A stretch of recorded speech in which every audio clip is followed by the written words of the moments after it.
네, 안녕하세요. 저희들은 한말 호남우병에 대해서 이야기를 하려고 오늘 스튜디오에 모였습니다.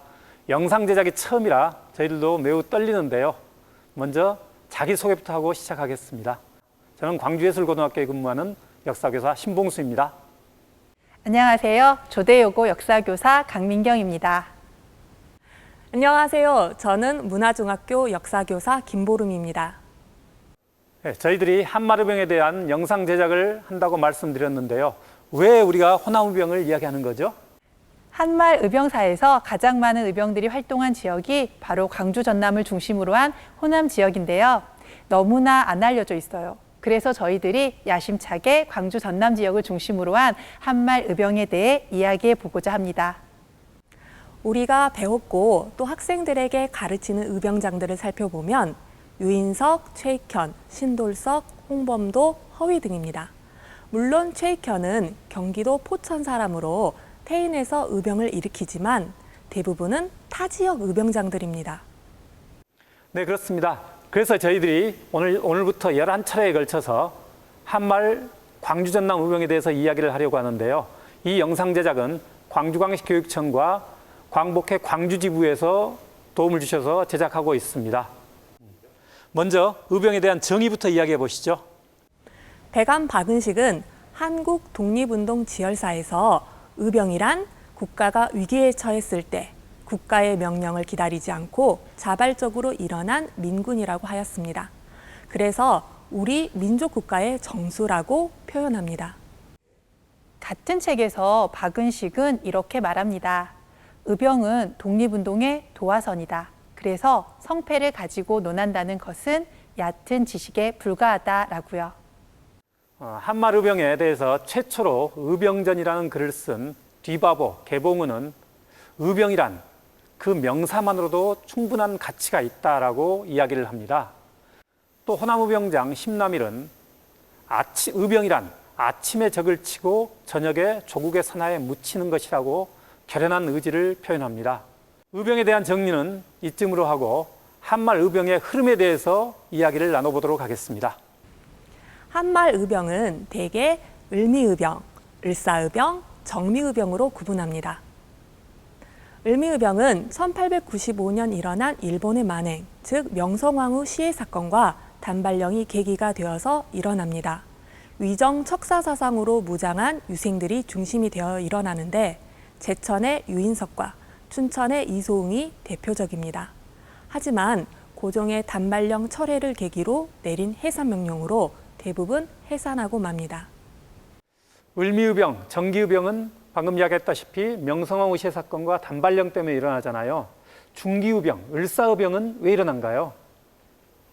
을사의병은 을사늑약, 즉 외교권 강탈에 대한 반발로 일어납니다. 외교권 강탈은 큰 충격이었습니다. 이 때문에 전국에서 엄청나게 많은 의병이 일어나는데요. 대표적인 의병장으로는 최익현, 신돌석 등이 있습니다. 최익현과 신돌석을 모르는 사람들은 아마 없을 겁니다. 교과서에서도 가장 많이 언급되는 의병장이 최익현과 신돌석 의병장이기 때문입니다. 정미의병, 후기의병은 또 어떻게 되는가요? 정미의병은 을사의병의 연장선상에서 일어나는데요. 을사늑약에 대한 반발로 고종이 헤이그에 특사를 파견하자 이를 빌미로 고종을 강제 퇴위시키고 순종을 즉위시킵니다.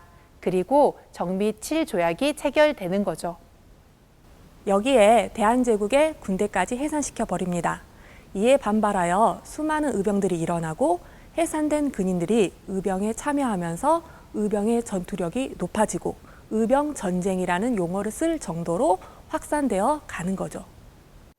예, 지금까지 전체적인 의병의 흐름을 이야기했는데요. 이제부터는 우리 지역의 의병에 대해서 이야기를 나눠보도록 하겠습니다.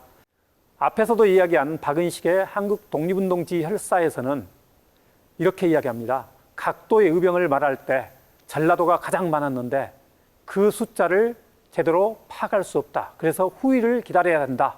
이렇게 이야기합니다. 한말 광주 전남의 의병장, 어디서부터 이야기할까요? 가장 먼저 이야기할 분은 장성의 송사 기우만입니다. 송사 기우만은 호남 성리학의 대표적 학자인 노사 기정진의 손자로 노사학파의 학맥을 이어받은 분입니다. 명성황후 시해 사건과 단발령 아관파천에 대한 분노로 1896년 2월에 의병을 일으키게 되죠. 여기에는 고광순, 기사면, 김익중, 기재 등과 같은 노사학파의 문인들이 대거 참여하여 200여 명 이상의 의병진이 구성됩니다. 네, 송사 기우만이 갑작스럽게 의병을 일으키지는 않았을 텐데요. 뭔가 계기가 있었을 것 같은데. 네, 바로 유인석의 격고 8도 여릅이라는 경문이 계기가 되었습니다. 여기에서 유인석은 자신이 북쪽에서 의병을 일으키겠으니 송사는 남쪽에서 의병을 일으켜 국모의 원수를 갚자는 글을 보냅니다. 여기에 힘입어 기우만이 의병을 일으키게 된 거죠. 사실 호남은 동학농민운동의 생채기가 너무 컸습니다. 그래서 이를 수습하는 과정에서 의병을 일으키기는 쉽지 않았거든요. 그런데 유인석의 경문과 글은 기우만한테 엄청나게 큰 격려가 되는 거죠. 그래서 기우만이 전라도 각 지역에 다시 경문을 보냅니다. 그래서 여러 고을에서 의병이 호응하게 되면서 의병을 일으키게 된 겁니다. 그런데 장성보다 더 빨리 의병을 일으킨 곳이 있어요. 바로 나주입니다. 기우만의 경문을 받은 나주는 재빨리 의병을 일으키는데요. 2월 1일에 거병을 논의하고 이튿날 이학상을 의병장으로 추대합니다.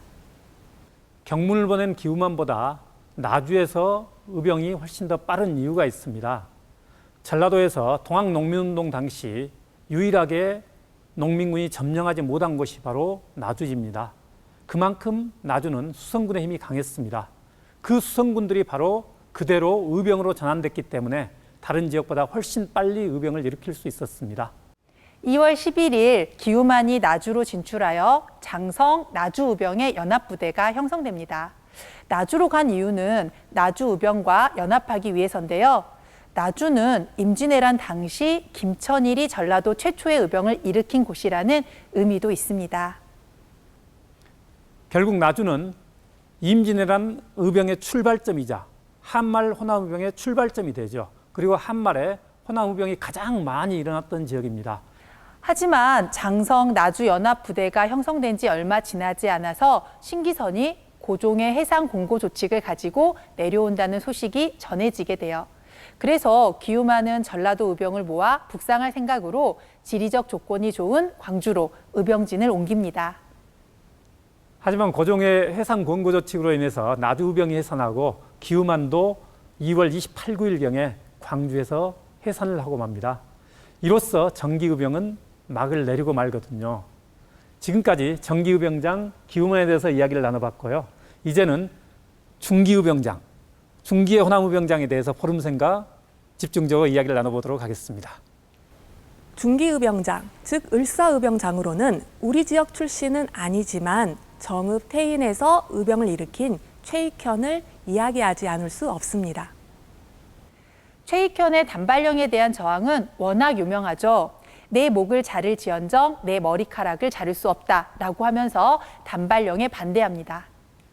호남에 자신을 따르는 지사들이 많았던 최익현은 전 나간군수 임병찬의 도움으로 1906년 음력 4월 13일에 태인 무성서원에서 의병을 일으킵니다. 사실 그 전에 최익현은 기우만과 함께 의병을 일으키기 위해서 담양 용추사라는 절이 있어요.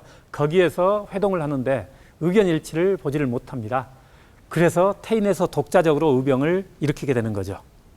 고종에게 의병을 일으킨다는 상소를 올리고 일본 제국주의의 침탈을 지적하고 을사오적의 처단을 주장합니다.